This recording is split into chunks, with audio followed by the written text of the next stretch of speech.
in its quest to fulfill the constitutionally approved mandate of ensuring peace and tranquility by using internationally accepted democratic policing principles and practices, the police administration has come out with a 5-year strategic national policing plan.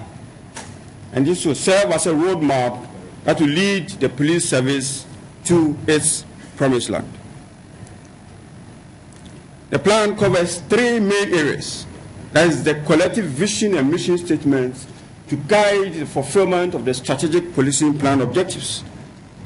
And then the honest appraisal of our current resources, capacity, status, expressed at the SWOT available to us to achieve our assigned objective.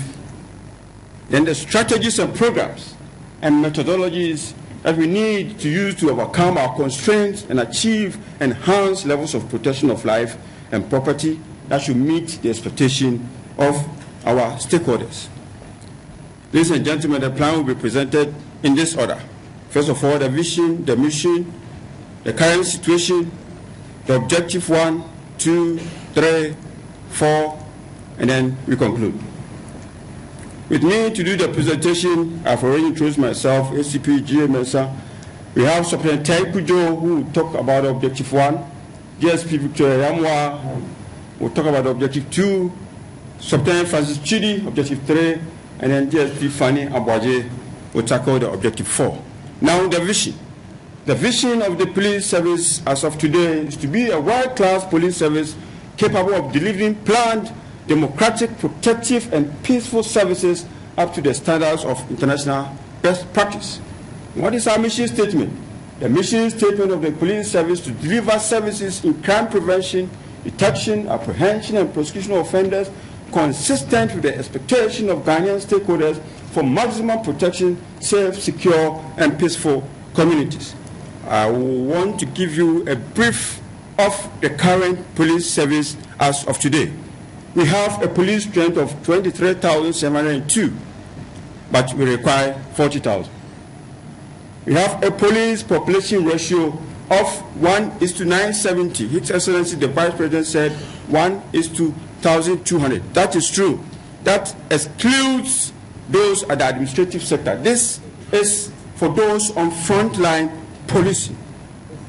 If we are going to add all the IGPs, everybody together, then we will have 1:970. But if you are going to exclude those who are doing administration, the press sector, the technical unit, and we only include those in frontline policing, then we are going to have 1:1,200. The desired PPR should be 1:500. We are all aware. In 2007, we trained only 7% of our staff. The community policing unit, which is one of the integral parts of modern day policing, is limited to only Accra, and it has only 28 personnel. Only about 20% of cases that are reported are properly investigated for the last 5 years. That is a cause to worry. And only 37% of cases sent to court were dutifully completed by our courts, and that is also a cause to worry. The motor traffic unit, which is a very important part of the service, has a nationwide strength of 1,648. That is 7% of our total numbers. And then domestic violence and victim support unit has a staff strength of 423 and 87 desks and offices throughout the country. Out of the total strength of 23,702, only 18,000 are housed. And only half of the 18,000 live in decent accommodation. The total number of vehicles required for effective nationwide policing is 5,926, and this is from the UN standards of 5 police officers to 1 patrol vehicle. So if you are going to go by the UN standard, it means we need 5,926 vehicles. What do we have now? 1,512. Total number of regions, divisions, districts, and stations and posts, minus the administration, we have 9. We have a ratio of 1:1.5. That means that if we are going to exclude the police headquarters, the CID headquarters, the police hospital, all the regional headquarters, all the units, with the vehicles that we have, it means one police station, one district, one region is going to have 1.5 vehicles, which is woefully inadequate. 530 out of these 960 vehicles that we have is, no, 530 out of the total of 960 police units have no communication equipment. Now, ladies and gentlemen, after presenting to you the sad nature of the current police service, may I now call Sublieutenant Taikujo to take you through the objective one. Lieutenant.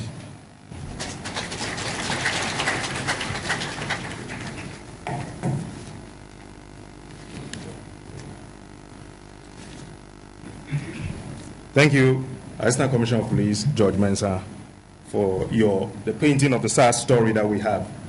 I'll just go straight to the objective one.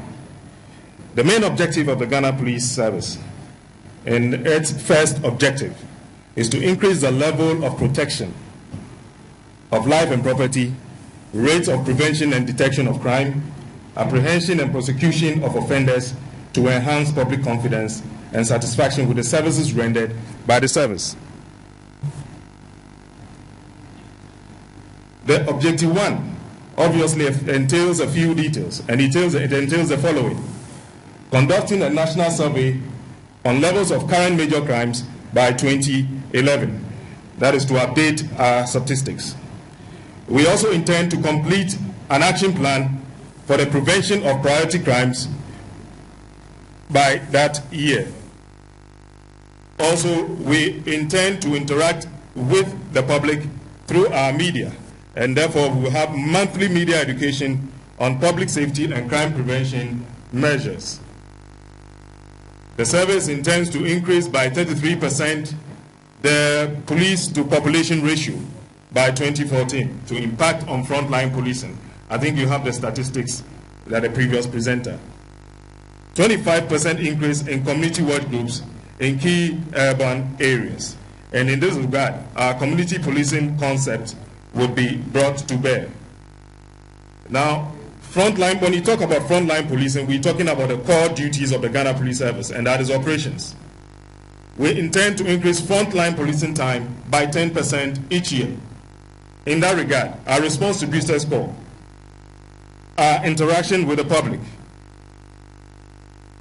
and our investigations of crime will be done speedily. We also intend to increase community neighborhood patrols by 10% each year. The service also intends to increase highway patrols by 10% in each year, to totaling about 40% by the year of 2014. We'll increase traffic and vehicle checks by 10% each year. That is increasing the numbers on the road, but this time will be devoid of the usual coercive force. 15% reduction in preventable motor accident death by 2014. Another core area is the criminal investigation department, and at the CID we intend to increase by 15% completion of investigated cases reported each year. At this moment, I think you know the sad story. We have only 20% being investigated. 40% of cold cases by 2012.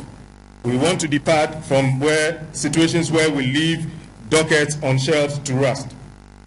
50% yearly increase in number of cases submitted to the AGs for prosecution, and 10% yearly increase in cases that are successfully prosecuted in court.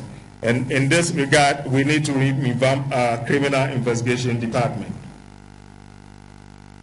We also intend to ignite confidence in the public, ignite confidence in the public, so the public would report most of the cases and that are recorded at the stations. So we intend that to increase by 10% each year, and also 15% yearly decrease in remand cases under investigations to obviously decongest ourselves. At this juncture, I would like to invite DSP Victoria Yamwa to continue with the objective 2 of the 5-year strategic program.